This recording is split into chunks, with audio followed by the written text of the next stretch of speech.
The black wife effect is real. Okay, this is something that needs to be studied in universities. I don't believe in much, but I believe in the black wife effect, and soon you will too. This is me before I met my wife. I look like if Machine Gun Kelly was anemic. I look like Water Gun Kelly. Who parted my hair?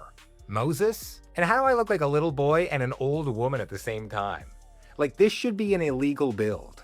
Enter the black wife, which I do every chance I get. You can't tell me that's not a miracle. You can't tell me that's not an improvement. What? Do you see this? Call me a leaky ceiling, because I got the drip. This one's just a thirst trap. I'll give you a sec. Dude, night and day. And I'm not just talking about our skin colors. The black wife effect? Give it the Pulitzer. Give it the Nobel Prize. Give it an Oscar. Give it a Tony. Make it an EGOT.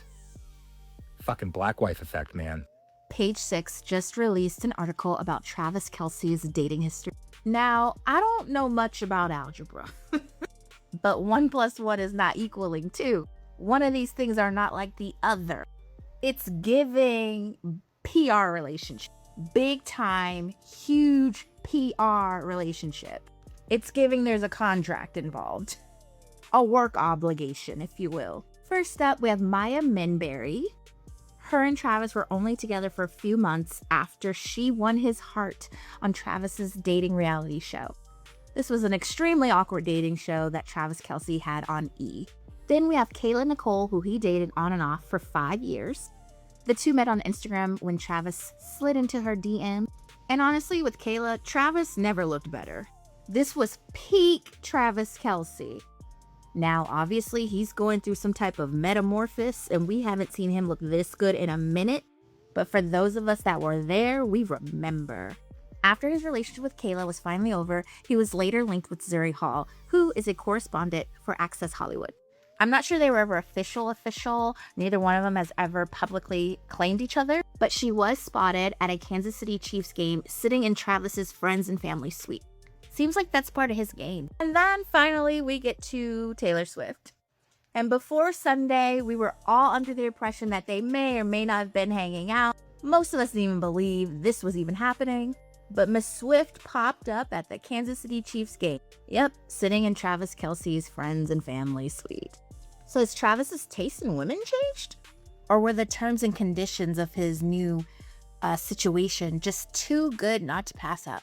Travis Kelce had to date Taylor Swift because dating a black woman was only bringing down his marketability. Since dating Taylor Swift, his marketability, his profile, and endorsements have significantly increased. Travis Kelce obviously has a type, but his type was not going to get him where he is now. In fact, I have no doubt that his people, his managers, or whoever is managing him has told him, hey, we want you to be the next Tom Brady, and dating black women are not going to get you there. We need you to market yourself as the most American football player that America has ever seen in a long time. And by doing that, you're going to date the most all-American pop culture icon that we can think of, and that's Taylor Swift. Continuing to date black women was only going to devalue him and his career.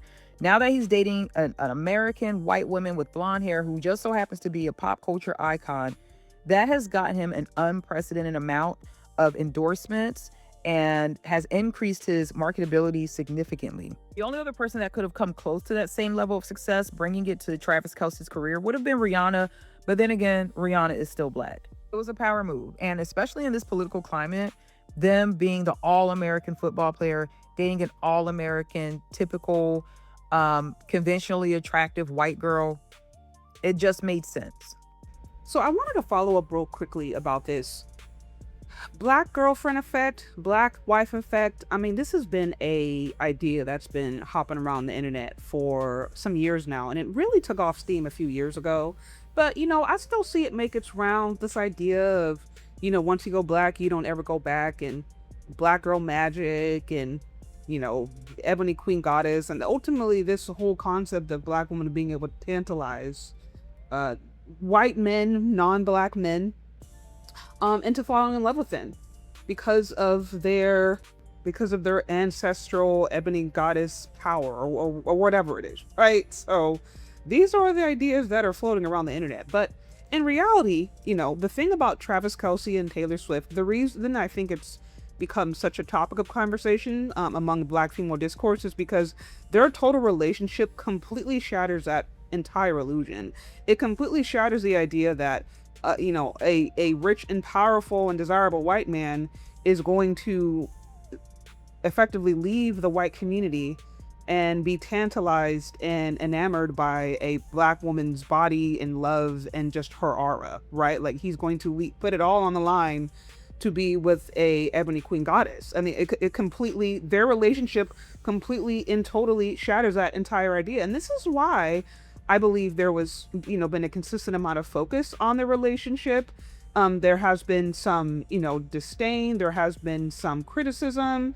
I mean, down to people criticizing their wedding, right? And I think it really has more to do with the fact that the way that Travis Kelce has publicly moved ultimately kind of shattered the whole swirler fantasy that a lot of ladies were really hanging on to when they saw him with a Black woman on their arm. See, but here's the thing about it.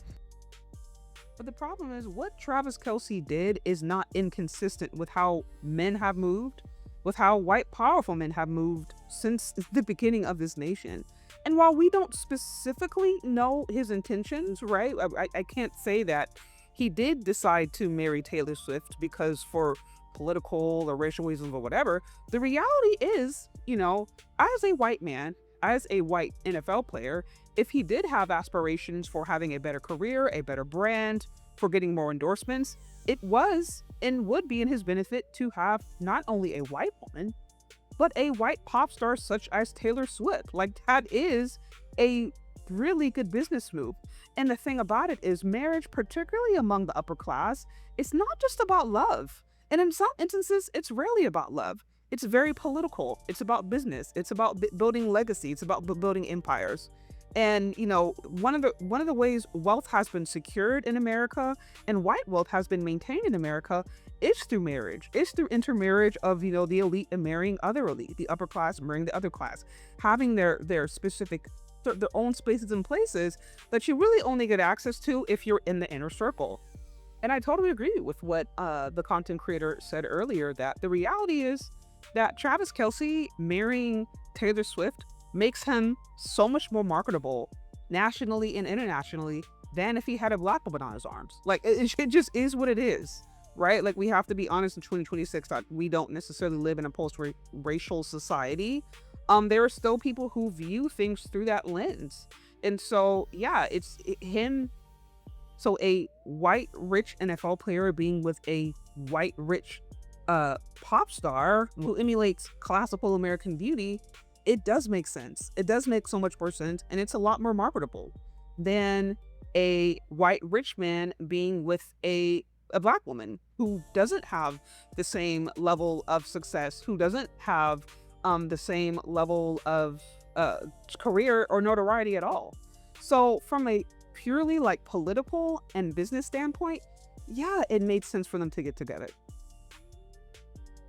Now, again, we don't necessarily know, the intentions behind their relationship. It could be total and complete pure love. It could be a total business move. It could be both. We don't know. But I do think what ladies have to understand, especially when they look at these Black girl magic, Black girl effects, all these ideas that try to put Black women over white women in Western society specifically, and we have to know that that's ultimately just a fantasy. A Black woman being Black, beautiful, curvaceous, at the end of the day, is not necessarily going to compete. There's no competition to the amount of social acceptance, status, endorsements, deals, business opportunities, and just overall support that a white man is going to get when he is on the arms of a white woman. There's really no comparison. And of course, I'm not saying this is always the case. Of course, we can all speak to exceptions. I'm sure every last one of you guys can speak to a famous actor, white or whatever, who has money and has a white woman on his Black woman on his arms. That does happen. I'm just talking about as far as general trends. This is what's been going on in America since day one. There is a reason that even rich, successful slave owners, they had their white wives, right, who had their money, who had the legacy, who had their name. Then they had their black mistresses, right, or then they had their little mixed tricks on the side. Then they had sometimes their little black families that were not official that they would take care of. Like, there's always been this kind of dynamic, right, where there's who a rich white man may choose in public and who he may choose to build his legacy with, and then who he chooses to have fun and ultimately live his desires out with. And that dynamic, because it's always existed, we can't be surprised if we see that happen in the world today, or if we at least see a pattern of a white man who dates all these kind of different ethnicities and then ends up settling down with somebody of his own race, because ultimately there's still a lot of social pressure to do so, right? And then even, like I said, sometimes it's not even that deep. Sometimes there are just certain people who ultimately want to look at their kids and have their kids remind them of their grandparents, right? Or their parents. Like, it's nothing wrong to me if a white man wants white kids. And, and a white man, even if he loves a black woman, to love the way a black woman looks, he's not getting white kids with a black woman. Like, he's not. I know some of y'all want to point to the E gene, but 99% of the time, a white man who marries a black woman isn't doing so he can have white kids, right? So even apart from all of the historical implications and understanding the politics and race or whatever, on just a strictly basic level, like, there are some white men who are just like, they just want to have white kids. And so they're going to settle down with a white woman because only a white woman can give them white kids. Or maybe still be like a white Latina or Asian who can maybe, giving kids that pass off enough, or they still present white enough in a way that they're an acceptance of. But what I'm just saying is, like, sometimes it's just strictly about preference. And to me, I don't see nothing wrong with that. But like I said, just because you're black and beautiful and got a courageous body doesn't mean that you're going to be able to, like, I don't know. Doesn't mean that you're going to put a white man in a spell. There are plenty of white men who will have a whole bunch of different fun with black women. And then when it comes down to, building their legacy and ultimately securing their business opportunities or future business opportunities, they're going to have that white blonde on their hand, because even if it's not explicitly said, we all know what that means in society in 2026 today. Okay.